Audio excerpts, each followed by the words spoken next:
समझा जाता है कि पारसी जाति सैकड़ों वर्ष पूर्व पर्शिया, वर्तमान ईरान में निवास करती थी। वहीं से यह दुनिया के तमाम देशों में फैली। इसी अनुक्रम में सदियों पूर्व पारसियों का भारत में भी आगमन हुआ। विश्व के कई क्षेत्रों में फैले होने के बावजूद इनकी संख्या काफी कम है। ये लोग विशेषतः अग्निपूजक माने जाते हैं, लेकिन सूर्य, चंद्रमा तथा वायु की भी पूजा करते हैं। पुराने समय में पारसी संप्रदाय में तीरंदाजी, घुड़सवारी सीखने और चरित्र निर्माण पर विशेष बल दिया जाता था। समय के साथ साथ कई क्षेत्रों में बदलाव अवश्यंभावी था। फिर भी जाति की शुद्धता तथा सुचरित्र के प्रति इनका आग्रह कमोबेश अभी तक बरकरार है। अपवादों को छोड़कर ये लोग अन्य जाति व समाज में विवाह संबंध नहीं जोड़ते थे। भले ही नजदीकी रिश्तों में शादियां कर लेते थे ताकि जाति की विशुद्धता को बचाए रखा जा सके। यह वर्जना आज भी काफी हद तक मौजूद है। मानसिक रूप से भी पारसी काफी सुदृढ़ होते हैं और इनका आचरण गरिमामय होता है। ज्ञान, विज्ञान एवं अपने कार्यक्षेत्र में इनका प्रदर्शन आमतौर पर अच्छा रहता है। भारतीय समाज में पारसियों ने अपने लिए एक विशिष्ट स्थान बनाया है। उन्होंने वह सम्मान अर्जित किया है जिसके वे वास्तव में हकदार हैं। न केवल उद्योग जगत बल्कि समसामयिक सामाजिक गतिविधियों में भी पारसियों ने महत्वपूर्ण भूमिका निभाई है। देश के आर्थिक विकास में महत्वपूर्ण योगदान करने के साथ साथ राष्ट्रीय एवं सामाजिक प्रतिबद्धताओं का निर्वहन कुशलता एवं निष्ठा से किया है।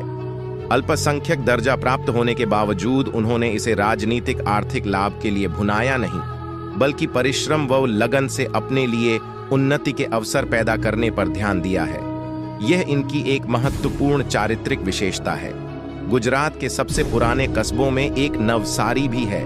सदियों पूर्व पारसियों का एक जत्था यहां आकर बस गया था। कुछ समय के लिए यह क्षेत्र पारसियों के प्रभाव में भी रहा। बाद में मुस्लिम आक्रांताओं ने इसे अपने अधिकार में कर लिया। देश की स्वतंत्रता के समय सन 1947 में यह क्षेत्र बड़ौदा रियासत के अधीन था। नवसारी पारसियों के एक बड़े तबके का निवास स्थान रहा है। दादा भाई नौरोजी, जो कि अंग्रेजी शासनकाल में ब्रिटिश संसद के सदस्य चुने गए थे, नवसारी में ही पैदा हुए थे। टाटा घराने के संस्थापक जमशेदजी टाटा के पिता नौशेरवानजी टाटा का निवास स्थान भी नवसारी ही था। जमशेदजी टाटा की जन्मभूमि नवसारी ही है। इनका निवास स्थान आज यहाँ एक स्मारक के रूप में संरक्षित है। जमशेदजी के पिता नौशेरवानजी टाटा पारसी संप्रदाय की उस शाखा से संबंधित थे जो पौरोहित्य के कार्यों में संलग्न थी। कई पीढ़ियों से उनके पूर्वज यही कार्य करते आ रहे थे। अतः समाज के सम्मानित वर्गों में उनकी भी गणना होती थी। बदलते समय के साथ साथ परिवर्तन की सुगबुगाहट सभी समाजों में शुरू हो गई थी। पारसी समुदाय का यह टाटा परिवार भी इससे अछूता न रह पाया। नौशेरवानजी टाटा परिवार के वह प्रथम पुरुष थे जिन्होंने सर्वप्रथम सदियों से चली आ रही परंपरा एवं मूल्यों से चिपके रहने के बजाय आगे बढ़कर कुछ नया करने की सोची। फलत उन्होंने व्यापार को अपना कर्म क्षेत्र एवं जीविका का साधन बनाने का निर्णय लिया। नवसारी कस्बा उस समय काफी पिछड़ा हुआ था।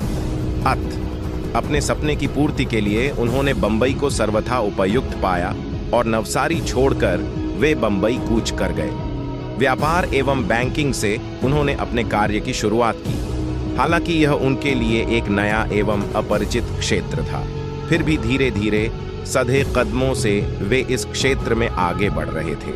ज्यों-ज्यों अनुभव में वृद्धि हुई, उनकी सोच को भी एक नई दिशा मिली और उन्होंने भविष्य हेतु एक ठोस निर्णय ले लिया कि अपनी भावी पीढ़ियों को उन्हें इसी दिशा में अग्रसर करना है। उनका इकलौता पुत्र जमशेद उस समय नवसारी में ही था। अपने सपने को व्यावहारिक रूप देने के लिए उन्होंने उसे भी बंबई बुला लिया ताकि उसकी सही ढंग से परवरिश हो एवं उचित व्यापारिक परिवेश में अनुभव के साथ साथ वह व्यापारिक कुशलता भी प्राप्त कर सके जो उसका भविष्य संवारने में मददगार सिद्ध हो।